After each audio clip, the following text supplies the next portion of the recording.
All right, guys, before we dive in today, I want to remind you that enrollment is open for Confidence Academy 2.0 from now until the end of June. So we are looking for women who are ready to not only increase their confidence in their life, but in their business. Women who are ready to step out of their comfort zone and into endless possibilities. You guys, I am stoked for this next round. Okay, what's included? Monthly coaching calls, your online confidence course, monthly expert guest trainings, high level accountability. You get an exclusive community, non-judgmental support, retreats, and so much more. If you are interested, please head over to sashadavis.com/apply now or scroll down, click the link in the show notes and send in your application. I can't wait to read it. All right, let's dive in.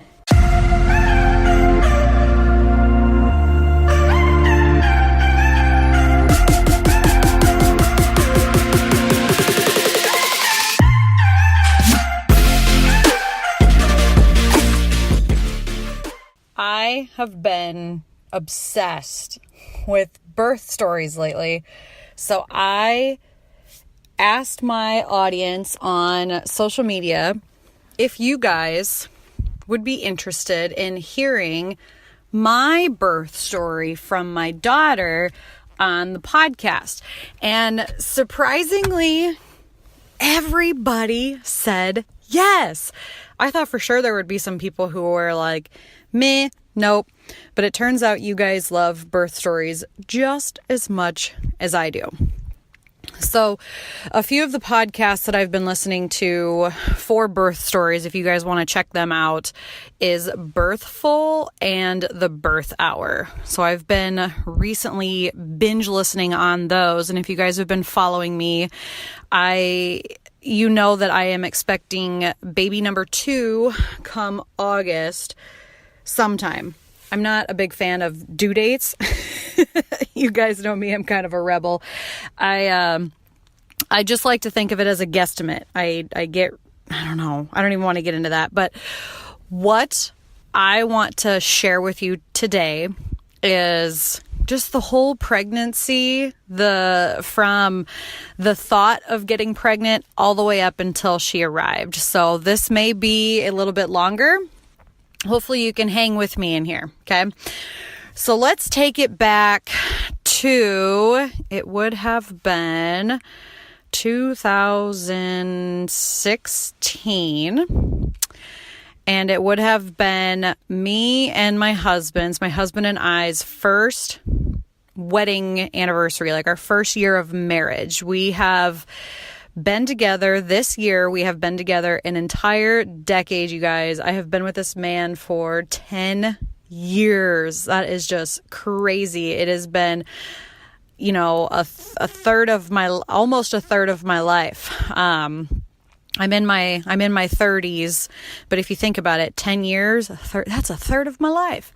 And so I never thought that I was going to have children. I was raised by parents who just, while they tried their best, it just really turned me off from having kids. And I feel like our society does a really good job at making pregnancy and birth and raising children very fearful. A lot of fear tactics, a lot of scare tactics, and everybody talks about how bad motherhood is, and, oh, it's exhausting to be a mom, and, oh, you gotta do this, and your body's never the same. And honestly, I was just so sick and tired of hearing people bitch about motherhood that I was like, I'm just never going to have kids. It sounds awful. I'm never going to have kids. And now being on the other side of things and really diving into personal development and personal growth this last handful of years has made me really enjoy motherhood. And I used to be ashamed to say that when I first had my daughter, because I was like, this seems amazing. And I know that not everybody shares the same experience, and to each their own. That's all I got to say. But I am confident in my at least few short years of motherhood that I'm rocking it, man. Like, I have been really, really working hard on myself and getting my shit together so that I can be the best mom I can. But again, I never thought that I was going to be a mom. Never thought that I was going to be a mother. And so my husband actually said to me that year after we got married, that he said something along the lines of like, you know what, Sasha, I know you don't want kids, and I just want you to know that I love you no matter what. Like, it's okay if we don't have children. I'm okay with it. Like, I'm happy with you. And I cried, and I was like, oh my God, this is insane. This man loves me no matter what, you know? And it was really just an aha moment for me. And so in that same moment, I felt very selfish.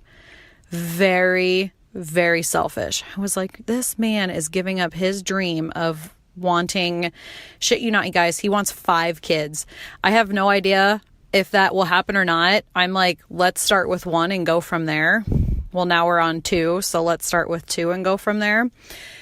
But I felt so selfish.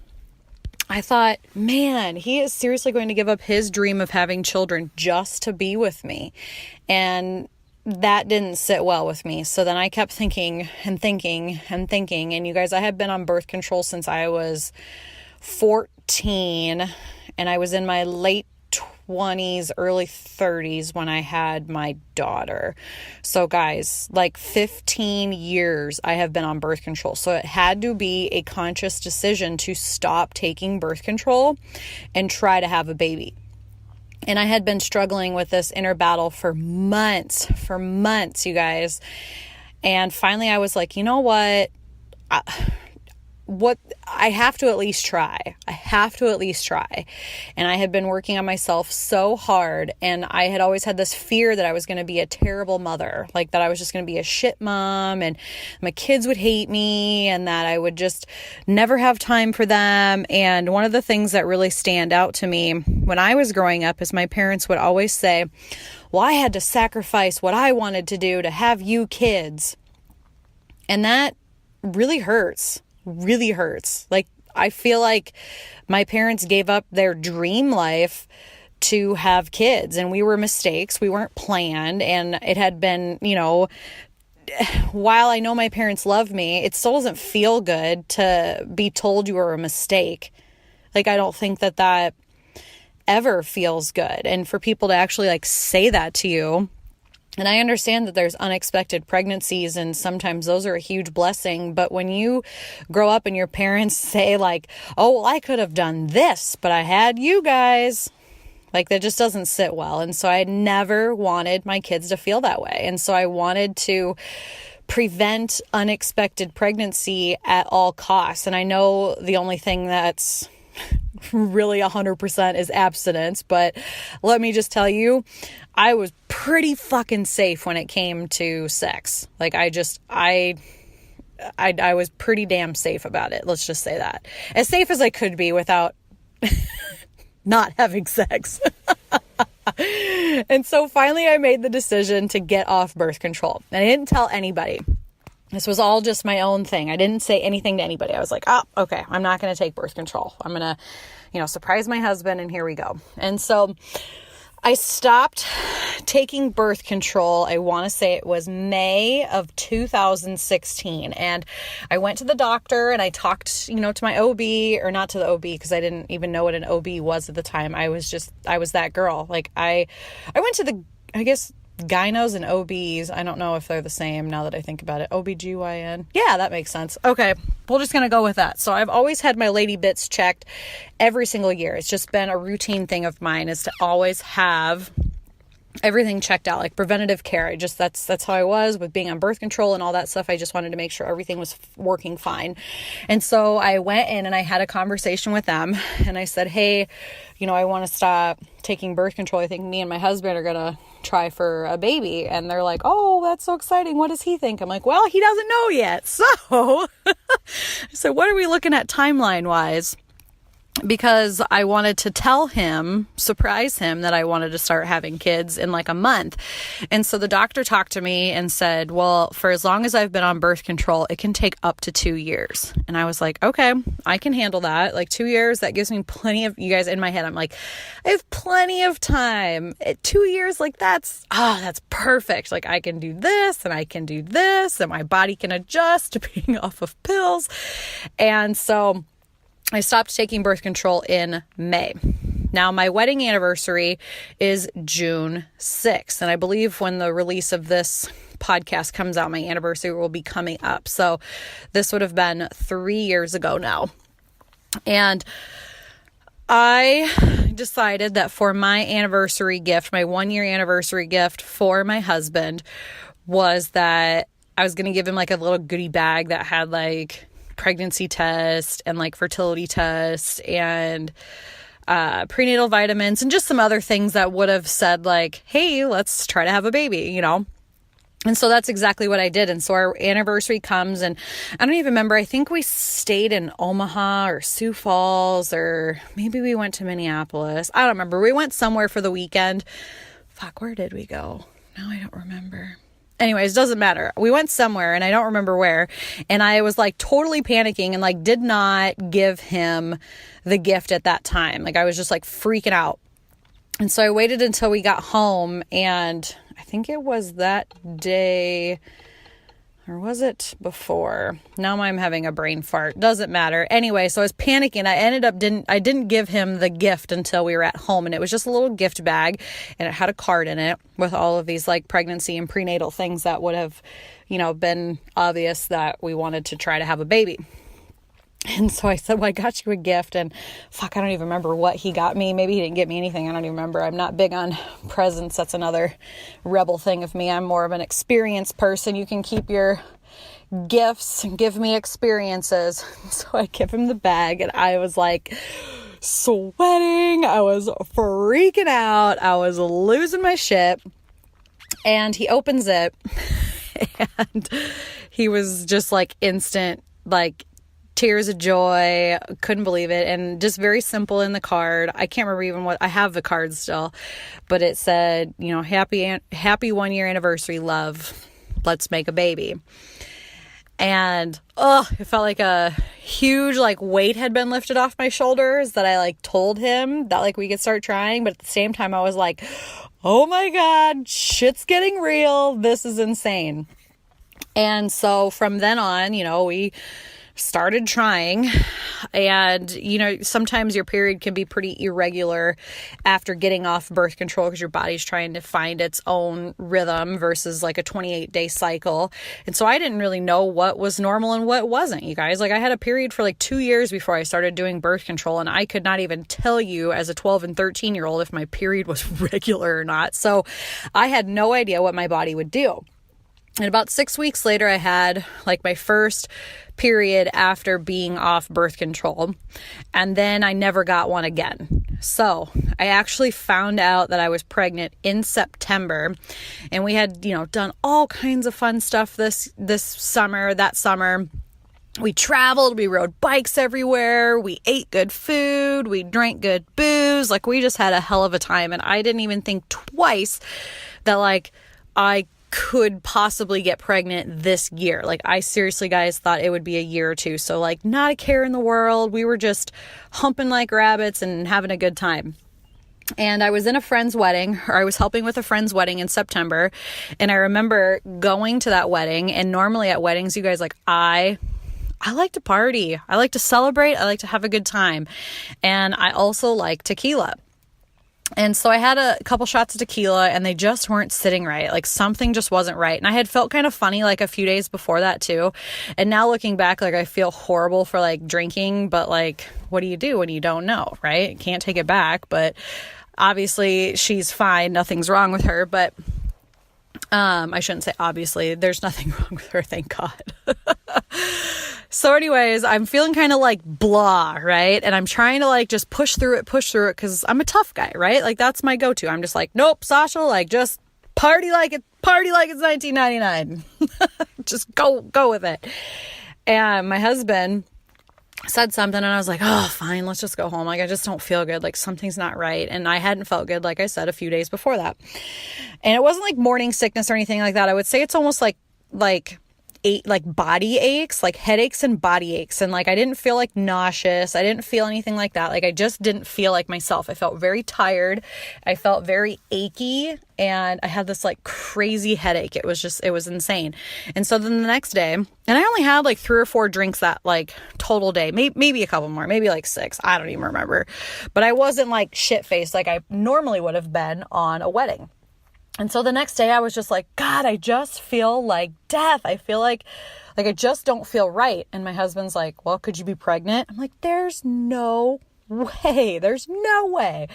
So long story short, he goes to the store. He ended up going to the store and getting pregnancy tests because he was kind of giving me shit about it a few days before. And I'm like, it's not possible. Like, it can't be. And again, you guys, like, I hadn't had a period. It's September. I think my last period was like in July, maybe, because they were totally off. Maybe I had one in August. Now I don't even remember. But anyway, so he comes home and he hands me a box, and I think it had 2 tests in it. And he says, why don't you pee on a stick? I'm like, no, leave me alone. Like, I'm not freaking pregnant. Sorry, I had to take a drink. And so anyways, finally I'm like, God, could I be pregnant? Is this really possible? And later that evening, I ended up saying like, all right, fuck it. I'll pee on a stupid stick. And so I go in the bathroom and I pee on a stick, and immediately it's positive. I just like sit there on the toilet and I'm like, you've got to be fucking kidding me. You've got to be fucking kidding me. And so, naturally, I peed on the other one because I'm like, false positives happen, right? Like, this is a thing. And I peed on the other one. Sure as shit, positive, like, immediately. I was like, oh my God. Oh my God. I was losing it. I think I hung out in the bathroom for what seemed like an eternity before I went out to the living room. And I wanted to do something like really cute. Like, in my head, I'm like, oh yeah, next year I'm going to like, bun in the oven or like some cute fun thing. No, that is not reality with me. I suck at stuff like that. So I went out in the living room and I was like, guess what? And he's like, what? And I tossed the pea stick at him. And he's like, are you serious? And I was like, yep. And he's like, we're having a baby. And I was like, I guess. And he like tackles me, and there's like crying and laughing and excitement. And I was fucking terrified on the inside. I was like, this cannot be happening. Like, this cannot be happening. I cannot even believe this. And you guys, it's not like I'm like a 14-year-old having a baby. Like, I'm with my husband, and I'm like in my late 20s, and like I was almost 30. I think, yeah, because I was pregnant on my 30th birthday. And but I was still terrified. Like, all of the thoughts of me being a terrible mom, like, were just consuming me. So I was trying to be happy, but at the same time I was like, please don't be a shitty mom. Please don't be a shitty mom. Like, you really need to step up your game and not be a shitty mom. And so I really started to work on myself then, because I'm like, I'm on a time crunch to get my life together before this baby comes. So this is when like things really started to take a shift for me, because I have been into personal development and like the law of attraction and just all of these things since like 2006-ish. And this is when I was like, all right, no more excuses, no more running away, no more fear. Like, you need to dive in and do not hold back. You have to become the absolute best version of yourself right now. Right now. There's no more waiting. There's no more lollygagging. There's no more partying. There's no more nothing, putting this shit off, procrastinating. Like, now is the time. And so I dove really deep into personal development, and wow, I thought I learned a lot before, going through like college and psychology and all of these things and working in mental health. Like, I knew a lot of things, but I did not realize how many limiting beliefs I had until I got pregnant. And all of them had to do with motherhood and not being good enough and being a shitty person. And I could just go on and on and on. I might have to do a podcast about that another day. So anyways, I go through pregnancy and had a really, really great pregnancy, but I felt a lot of shame around that because I never had morning sickness. Like I hear of like these awful stories of like morning sickness. I really didn't gain a whole lot of weight. I was still very active. I ate very healthy, and people like were pissed at me about it. They're like, oh, must be nice not to have morning sickness. Oh, and must be nice just to look so great being pregnant. And I'm like, wow, like this, it really was eye-opening to me how many people live in that negative mindset where they shame other people for things that like I really don't have any control over if I have morning sickness or not. Like I would just wake up and eat healthy and exercise and continue about my life. You know, like I don't know, like maybe I was fortunate. I don't know, but I did not deserve the way that I was treated. So I was actually very shut down in my pregnancy and did not share a lot with my first pregnancy because so many people shamed me for like looking good as a pregnant woman or still being able to work out or still being able to like eat healthy and not feel sick or not have morning sickness. And then we decided not to find out the sex of the baby.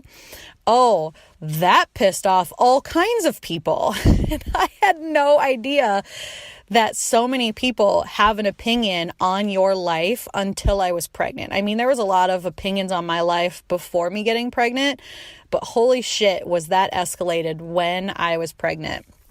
I apparently didn't know what I was talking about. I was crazy, and I had always envisioned me having a natural childbirth, and that also pisses off a lot of people, which it's so interesting to me. And maybe it was just the circle of people that I was around at the time because I was surrounded by a lot of negative Nancys that just found something to bitch about versus found something to celebrate.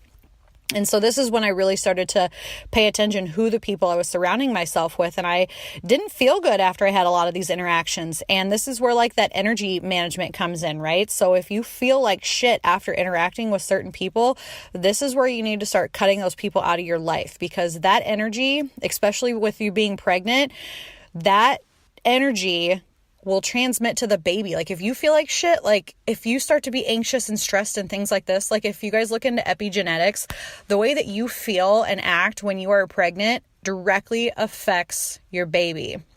There's tons of studies and tons of research out there, but if you look up epigenetics, and especially with women, because if you think about it, a child in a woman's womb is actually growing eggs for her offspring. So at any given time, I shouldn't say at any given time, I think it's after 20 weeks or something like that, you are 3 generations in that moment, which I just find fascinating. It's just fascinating. And so anyways, I really started to check how I interacted with people and managed my energy and my time. And I wouldn't give these people the time of day if they were just going to be negative towards me. I was just like, nope. And there's sometimes I just straight up was like, I don't have time for your bullshit. And I'd walk away. Would it piss people off? Yeah. But you know what? My self-care, my body, my baby was more important to me at that time. I didn't give a shit about making people happy anymore because I was happy, and that's what mattered most. And I still carry that philosophy today. You know, I feel bad that sometimes I trigger people, but at the end of the day, I need to make sure that I'm doing what's best for myself and my family, send them love, send them joy, send them all the well wishes in the world to find that healing. But I can't control their emotions and how they feel about me. That's their own shit. That's their own limiting beliefs. And so I was very quiet throughout my pregnancy, but I had a great pregnancy. And one of the things that I remember is having an OB. And I honestly, you guys, I was so naive when it came to pregnancy and just birth and all of that. I thought breastfeeding was gross. I thought, you know, I was crazy. Like I did no research. I based basically everything that I wanted or heard of off the internet, off of like social media, I should say. And I didn't dive into any real research. I was just like, boobs, gross. Who wants to breastfeed? Why would you want to do that? Why would you want to do that? And I was very judgmental. And I was very just ignorant. Like I was stupid. And so I didn't like the way that made me feel. So I did a ton of research when I was pregnant, found out that I was going to give breastfeeding a shot, and that I was going to do a natural childbirth. I was totally against an epidural or any sort of medical intervention unless it was life or death for me or the baby. And I was pretty strong-willed about that. And so anyways, when I found out I was pregnant, I literally Googled, what do you do when you find out you're pregnant? And it says to call an OB. So then I Googled OBs in my area, and an OB came up, and I called them and said, hey, I just found out I was pregnant. What do I do? And they're like, well, is this your first baby? I'm like, as far as I know, like, yeah, I think so. They said, come in and we'll check you out. And I go in and they assign me an OB. I didn't know that you could like interview OBs. I didn't know that you could like have a midwife or have a home birth or choose not to have a hospital or choose to have a family care provider. I had no idea. I was literally just going off of what Google told me to do. And so I stuck with this OB provider. But I found that we weren't really on the same page. And while she was a very kind, educated woman, I feel like she was a little too Western medicine for me, we'll say. And not that I have anything against Western medicine. I certainly don't, because it has done tremendous things for me and my family and for my extended family. But I was very adamant on having as little intervention as possible and having a natural childbirth. And every time I went into the doctor, it was, oh, let's do this checker, let's do that checker, let's do this check. And I'm like, but why? Why do we have to do all these checks? Like, why do we have to do this thing? Why do we have to do that thing? And there was no real answer. It was just, well, this is procedure, this is policy, this is procedure. I'm like, but why? Like, I'm one of those people that like, I need to know why we are doing this. And nobody ever had an answer for me, and that just didn't sit right. And so then, I Google again, like, what do you do when you're going to have a baby? And one of the things that it said was come up with a birth plan. So I'm like, okay, I'm going to come up with a birth plan. So I started reading all these books and coming up with birth plans. And I started talking to my OB more about a birth plan.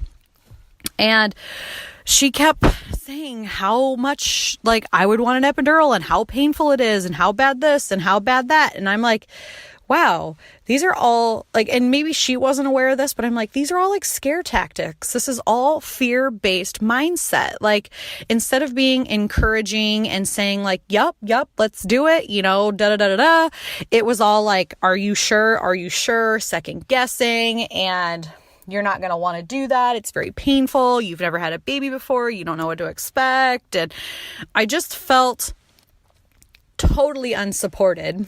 And I didn't even know at the time that you could switch OBs. So I'm just like, well, thank God I'm a strong-willed, stubborn, loud woman, because we're going to do things come hell or high water. We're going to do things my way. Like, that's just how it is. Unless it is a life or death, we're going to do things my way. That's the end of that discussion. And so I'd printed all these birth plans off. I had done all of the things that you're supposed to do. And I just remember coming up on like 37, 38 weeks. And my provider was like, oh, well, if you want this baby out sooner, like, you can have an induction next week if you want. And I was like, are you fucking kidding me? Like, I can elect to have this child out of me sooner. Like, but what if the baby's not done growing? Like, what if this or what if that? And so that didn't sit well with me either. And I said, absolutely not. I will not do an induction unless medically necessary, unless that you guys see that there is an issue, unless I'm, past the 41, 42 weeks. Like, I do not want to talk about it. Sure as shit, I come back in for my 38 weeks, same thing. And they're like, oh, well, you can get induced next week if you want. I'm like, nope. Want nothing to do with it. Nope, I'm good. And even like the checks, they want to do cervical checks all the time. And I kept saying like, why? And they're like, to see how far you're dilated. I'm like, but why does that matter? And like, why are we doing this? Why are we doing that? And there was just no answers other than, this is policy, this is procedure, this is how we do things. I'm like, great, but why? And so there was no just answer other than, this is how we do them. And again, you guys, in life, this doesn't sit well with me. I need to know why we do the things we do. This is part of like me, and the whole psychology fascination is I need to know why we have the habits we have and why our brain works the way it does. Like that's how my brain works. I need to know the why behind things. I can't just accept them for what they are. I mean, I can, but it's very hard for me just to accept things as is. I like to know the whys behind things, and I like to know anyways. So then my 39-week appointment would have been the following week, and it was, so from my 38 to my 39 week, I was having some cramping and what you would call contractions now. I didn't know that, but I was like, I'm going to work up until I have this baby. I didn't want to take any time off. I wanted to spend as much time as I could with that baby.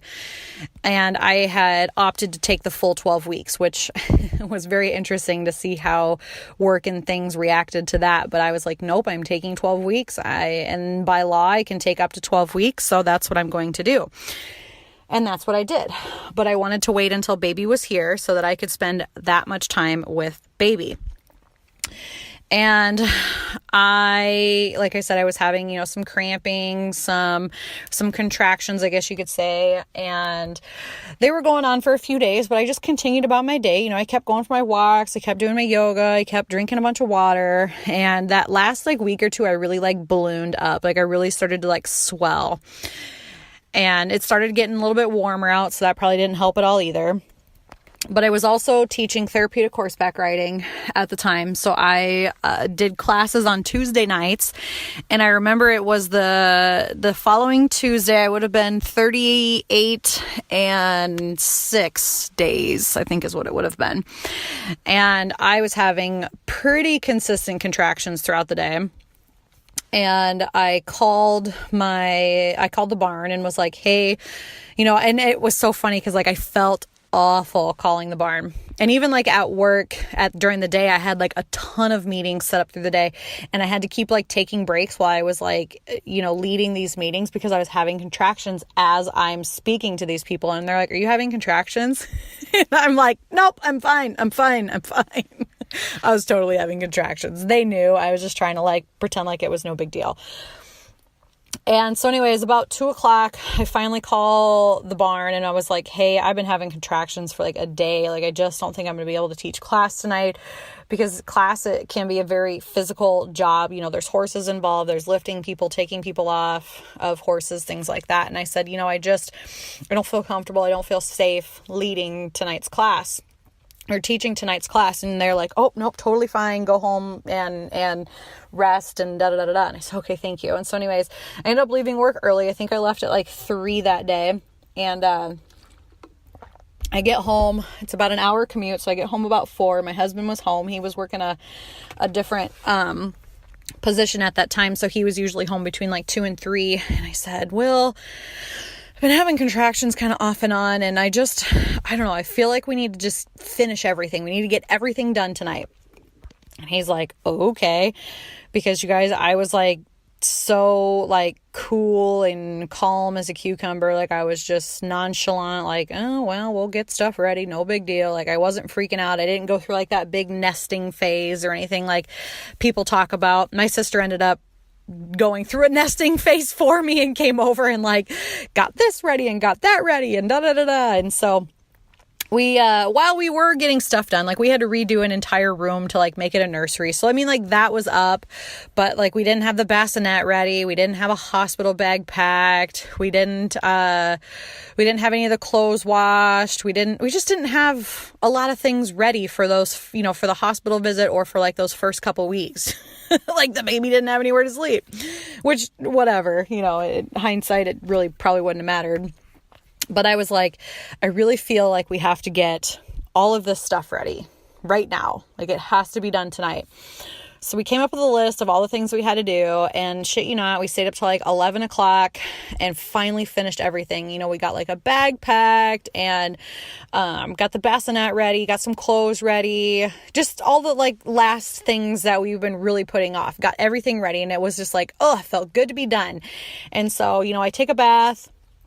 And because baths were like my thing that whole last month, I felt like I had to take a bath every single day because of just the stretching and the tightening of muscles and contractions. It really helped me just chill out.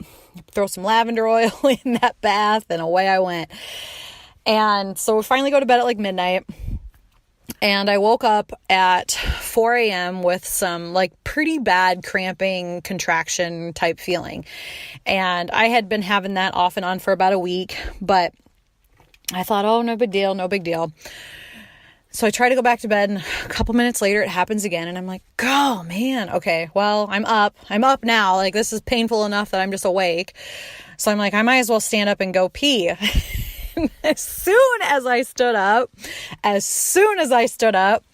my water broke, like all over the place, you guys. And it was so funny because I remember reading in books that, you know, they always talk about, oh, well, yeah, you don't really get that big splash like you see in the movies. You know, usually it's a light trickle or you feel like you peed yourself, but it's not really pee because it keeps coming out kind of thing. Yeah, I stood up and there was a whoosh. Like, my bed was soaked, my pants were soaked, the floor was soaked. Like, it was like somebody just dumped a gallon of water, like, directly on my pants and on the floor. I was like, oh my God. So like I hurried up and went to the bathroom, because at first I was like, is this my water breaking or is this me peeing? Like, what just happened? Like, did I have to pee that bad? And so I still wasn't sure, but there was so much water, you guys.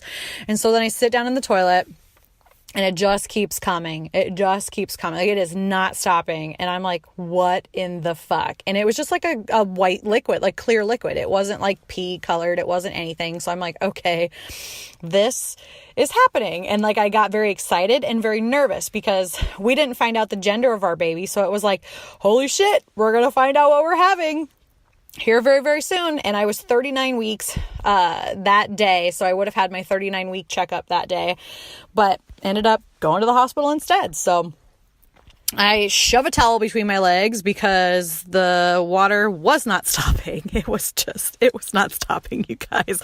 I was like, where the fuck is all this water coming from? This is insane. And so I go and I wake up my husband. I said, Will, we're going to have a baby today. He shoots out of bed and he's like, what? I was like, we're going to have a baby today. I was like, my water just broke. And he's like, are you serious? I was like, I am so serious. And I am a creature of habit.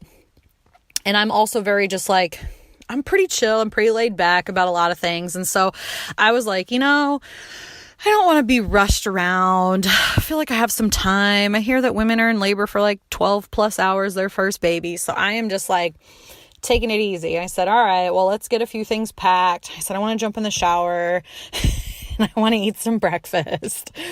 So because breakfast is my jam. I could eat breakfast for every freaking meal. But anyway, so Will's packing up the hospital bags. He's calling, you know, he's making a few calls, things like that. And, well, no, actually, maybe he didn't make any calls yet. I think maybe he waited until 6 or 7. So he's just getting stuff ready. It's about 4:30, 5 o'clock now. And so, I think he's cleaning stuff up and packing up the truck. I jump in the shower, take like a full on shower. I'm talking like I shaved everything. I was like shaving my armpits, I was shaving my belly, I was shaving my lady bits, I was shaving my legs. I'm like, I'm gonna be all nice and clean and smooth for this baby.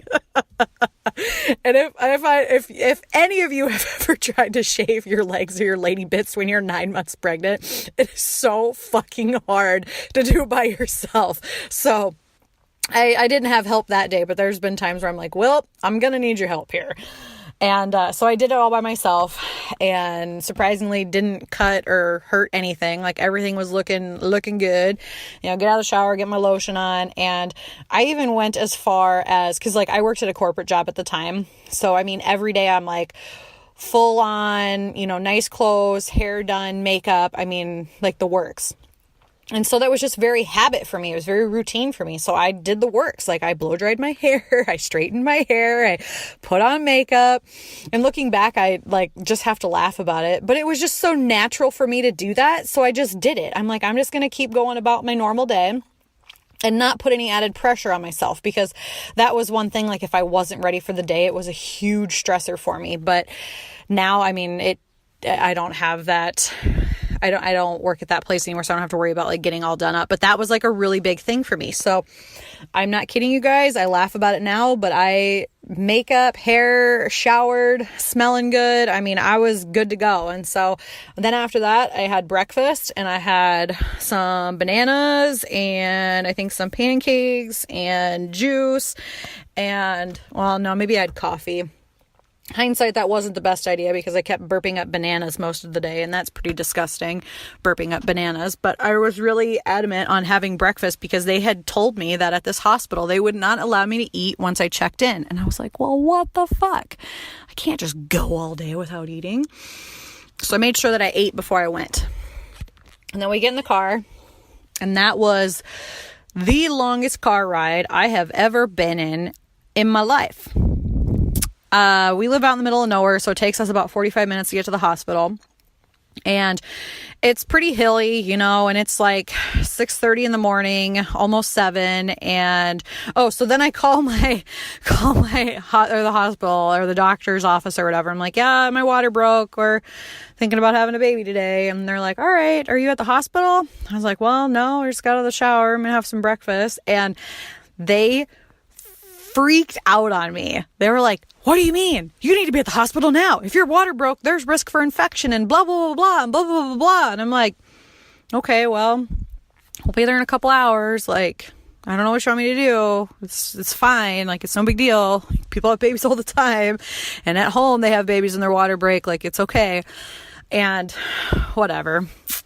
So then we ended up going to the hospital. We got there a little after 7:30 maybe. And they put you in the triage room and they're running all these tests on you because nobody believes you that your water broke, even though you have a towel in between your legs because the water still won't stop. Actually, I think I had just a big old pad on at that time. And so then they do all the tests and they're like, yep, you're in labor. But I was like contractions the whole way there. And like, I couldn't, like, it was to the point, I don't even remember if I wore a seatbelt or not. Cause I like had to like sprawl out because I couldn't like sit in that upright position through a contraction. It was so painful to sit like that. And so, yeah, anyways, we get to the hospital. And like I walk in and we get all checked in. They put us in the triage room. They run all their tests and they're like, yep, that was your water broke. Let's get you into labor and delivery. I'm like, okay. And so we, I think Will started calling people when we were in the triage room, like, hey, we're going to have a baby today or things like that. And we had told people like, hey, hold off until after the baby comes to come up here. Nobody fucking listened. Everybody and their mom is at the hospital in the waiting room. And I'm like, well, you guys are just going to be in the waiting room because none of you are coming in here. Like, it is just me and Will. Like, none of you guys are coming in here. That's how I want it. I want it very chill, very quiet. I have my, like, the lights dimmed and some, diffusers and oils and calming music and things like that. Like, I just wanted it to be a very like serene, peaceful environment, which at the hospital is fucking impossible. I'm just going to say that. For me, it was fucking impossible. So anyways, they bring me into labor and delivery at about 8:00 in the morning, 8:30 maybe. And they're, have to be on this monitor and have to be on that monitor. And while overall it was a good experience, I felt very pressured and there was tons of people in there. There was like constant like checking in. And I'm like, just leave me the fuck alone, man. I just want to bounce on this ball and like be at peace. And so the contractions got progressively, more and more and more and more. And I think I was dilated to already like a 5 or 6 when we checked in, and things were, progressing pretty quickly. And so I'm just trying to like chill out, do my meditations, deep breathing, all of that good stuff. I was really into hypnobirthing at the time. So I'm like listening to all my hypnobirthing stuff. I'm like doing those techniques. I'm having, my husband like help me like work through the contractions. And let's see what else. I felt like they were in there all the time. And they're like, you have to wear this gown. I'm like, I'm not wearing a fucking gown. I'm not wearing that goddamn gown. And so I just walked around like pantless pretty much because I'm like, I'm not wearing pants. Like, this is stupid. Like, I'm not wearing a diaper. I'm not wearing pants. I'm not wearing this stupid gown. I'm just going to wear my freaking sports bra. Like, I bought like a sports bra for this occasion. Like, I was like, I'm giving birth in this sports bra. And I just remember like the other thing they kept telling me, it was that I couldn't use the bathroom. Like you can't use the bathroom. Like you can't use the bathroom. And I was like, I'm going to shit on the floor if I don't use the bathroom. And so I took normal poops. You know, it's kind of like your body just, I shouldn't say it's kind of like your body knows that you're about to have a baby. And so it's like, you know, expelling everything before.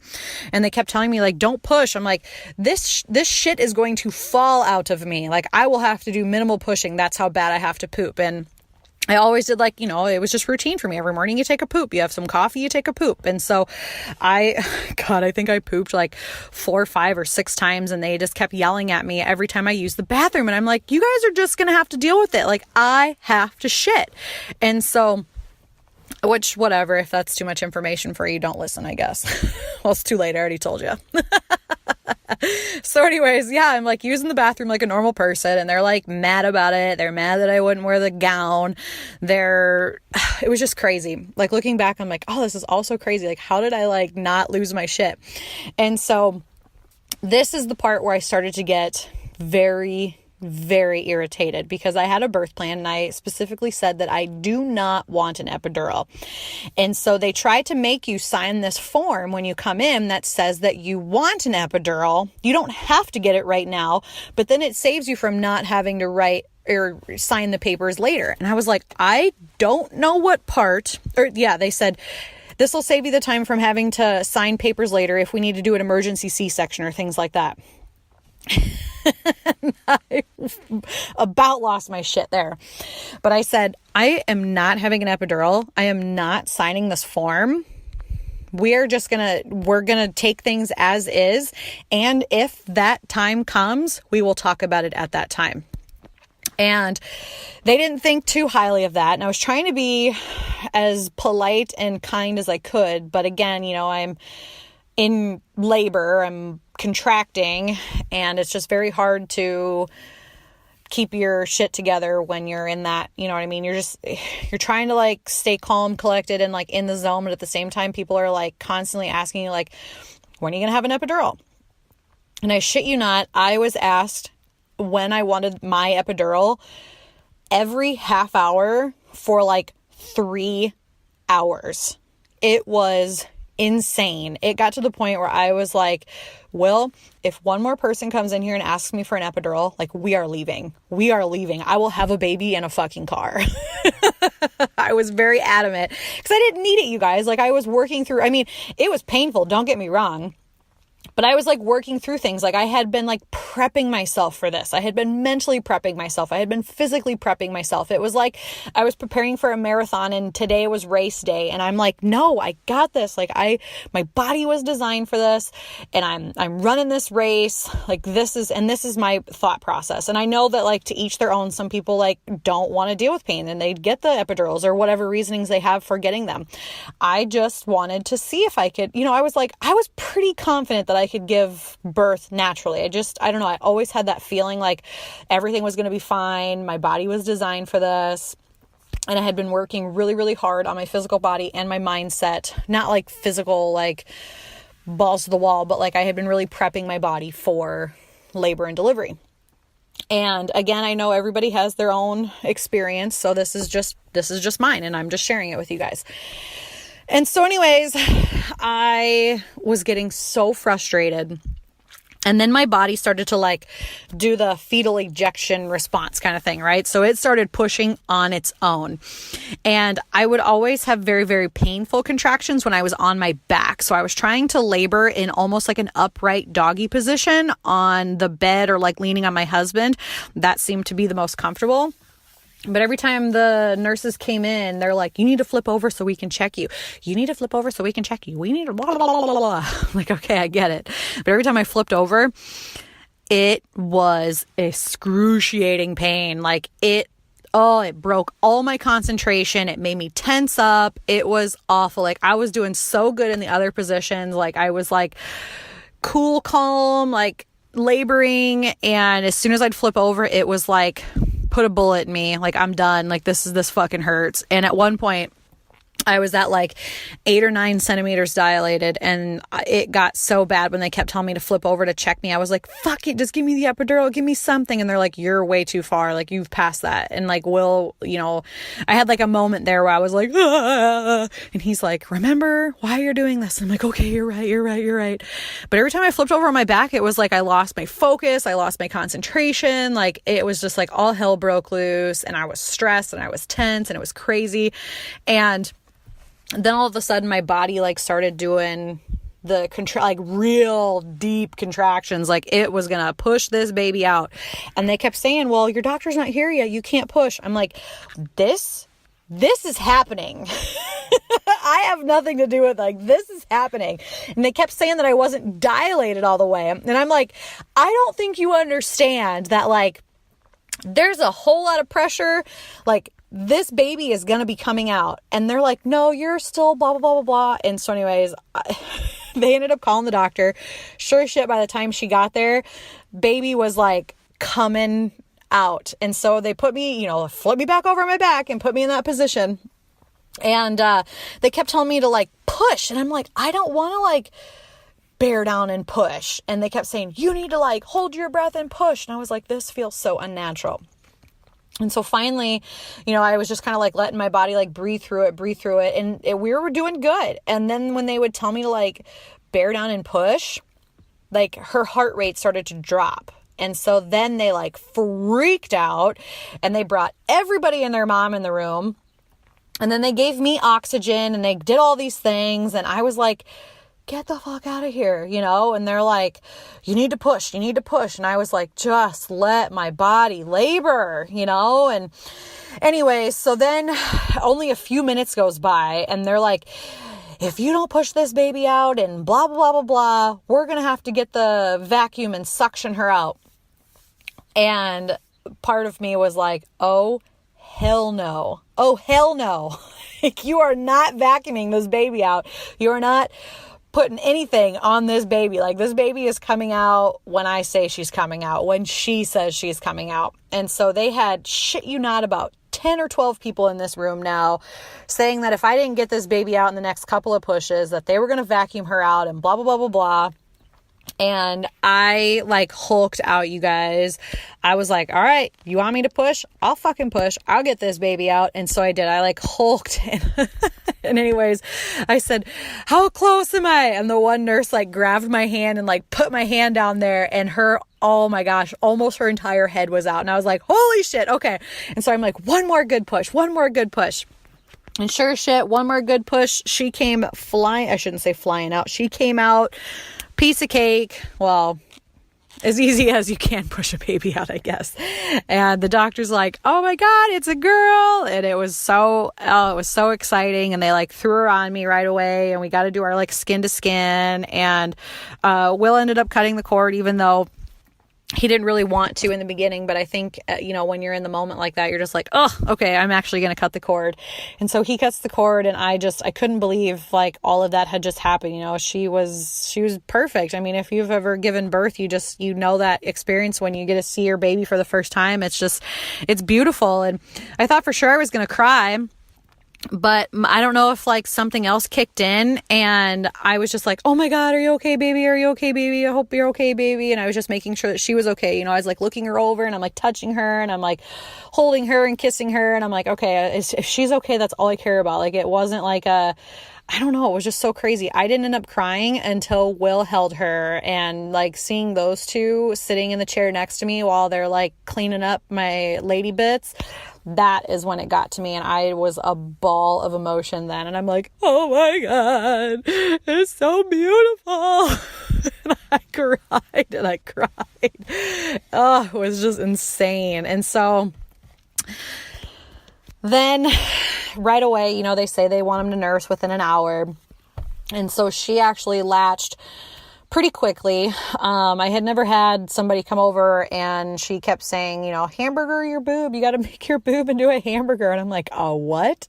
And so anyways, she hamburgered my boob and shoved it in her mouth, and she latched right away and started eating. And then the doctor, I think, and the other nurses forgot that I hadn't had an epidural because they're like trying to move my legs around. And I was like, please stop like yanking me around, And like, oh my God, I forgot that you didn't have an epidural and da-da-da-da. And so anyways, about an hour or two after I had her, I was able to like get up and shower and like clean myself off and, put on some normal, I shouldn't say normal clothes, but like some real clothes instead of just walking around pantless in a sports bra. And it was all it just happened so fast. And I still can't believe that like I'm going to be having number 2 this year. It's just so crazy. And, as far as like postpartum and all that stuff goes, I think we were in labor and delivery for another like 2 or 3 hours. And then I was able to walk myself over to postpartum, and we were in postpartum for, 2 days, maybe, I think is what they say you have to be in there for. I did tear, but it was just slight. I think that I only had to have like 2 stitches. Which, I mean, no big deal. I probably wouldn't have had to have any stitches had I not had to push her out, but it is what it is. I mean, I'll never really know, so I'm fine with it. There's not a whole lot I can do to change it now, But yes, it was just all so beautiful, and I did end up getting my natural birth. And, for a first time birth, I couldn't have asked for a better birth. But I did learn an extremely lot. And so this next time around, I'm going to do things a little bit differently. So you guys will have to stay tuned for this fall for the birth story for that. But I was able to get my natural birth, and it was all just such a magical experience, from not even knowing if I was going to have kids to being able to have kids. And, as far as breastfeeding and things like that goes, I was just winging it. I was like, all right, well, we'll give it a shot, see how it goes, and not really put a lot of pressure on myself. I feel like when you put a lot of pressure on yourself to make it work, sometimes it doesn't work because you're putting so much pressure on it. So I'm like, I'm just going to give it my best, and I'm just, we'll just wing it, and 3 months goes by. It was going great. Then 6 months, and then a year. And then she pretty much weaned herself at like 1.5 years. And it was perfect. It all worked out perfectly. And I have an amazing toddler. Life couldn't be better. So that is it, you guys. That is my birth story. I hope you enjoyed this episode. I would love to hear your birth stories. Send them to me via email to support@sashadavis.com. I have just been super obsessed with birth stories lately, and I think it's just, obviously it's just because I'm having my second one, and I just find the whole process of birth fascinating, no matter if it's natural or in a hospital or a home birth or a water birth or a C-section. I find them all very, very fascinating. And the more I listen, the more I learn about, infertility or in vitro or just having babies naturally. Like, there's just so many different ways to bring life into this world that I just love it all. I find it all fascinating. Every story is unique and beautiful, and it is yours forever. So own it, love it, share it with me, because I love hearing these stories. And if there's any other podcast topics that you guys want to hear from me, be sure to send them to support@sashadavis.com, or you can hit me up over on Instagram. I love hearing your guys' feedback on that. So if you enjoyed this episode, please, please, please leave a 5-star review. Tell me what you loved about it. Take a screenshot, share it on social media, tag me, Sasha.Davis. Thank you, thank you, thank you. Have a kick-ass week. We'll catch you next time.